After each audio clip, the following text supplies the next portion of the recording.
Freelancing सुरू करायचं आहे पण समजत नाही सुरुवात कुठून करावी कशी करावी. चला तर आपण स्टेप बाय स्टेप बघून घेऊयात. फर्स्ट स्टेप आहे स्किल. फ्रीलान्सिंग करायला डिग्री लागत नाही, लागतं ते स्किल. त्यामुळे Meta ad, Google ad, social media marketing, content marketing यासारखी एखादी निश पकडा, त्याच्यामध्ये मास्टर व्हा. सेकंड आहे पोर्टफोलिओ.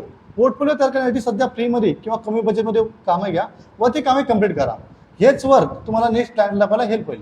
थर्ड स्टेप आहे प्लॅटफॉर्म. इंस्टाग्राम, फेसबुक, लिंक्डइन यासारख्या प्लॅटफॉर्मवरती तुमची प्रोफाईल तयार करा आणि तुम्ही जे आतापर्यंत काम केले ते तिथे अपलोड करा. फोर्थ स्टेप आहे क्लायंट. तुमच्या आजूबाजूच्या एरियामध्ये असणारे हॉटेल, स्टार्टअप यांना अप्रोच करा, तुमचे पोर्टफोलिओ दाखवा व त्यांच्याकडून काम मिळवून घ्या. नेक्स्ट स्टेज आहे प्राइसिंग. सुरुवातीला प्राइस कमी ठेवा बट तुमचं वर्क व्हॅल्यू देणार हवं. जसं तुमचा एक्सपिरियन्स वाढेल तशी तुमची प्राइस सुद्धा वाढवा. सगळ्यात लास्ट आणि इम्पॉर्टंट स्टेज आहे कन्सिस्टन्सी. रोज काहीतरी नवीन शिकत जावा, मार्केटमध्ये ऍक्टिव्ह राहा व क्लायंटला अपडेट देत जावा. हेच तुम्हाला नेक्स्ट लेवलला घेऊन जातील. आणि सगळ्यात इम्पॉर्टंट, जर तुम्हाला हे स्किल शिकायचं असेल तर कमेंटमध्ये फ्रीलान्सर टाईप करा. मी तुम्हाला माझ्या वर्कशॉपची लिंक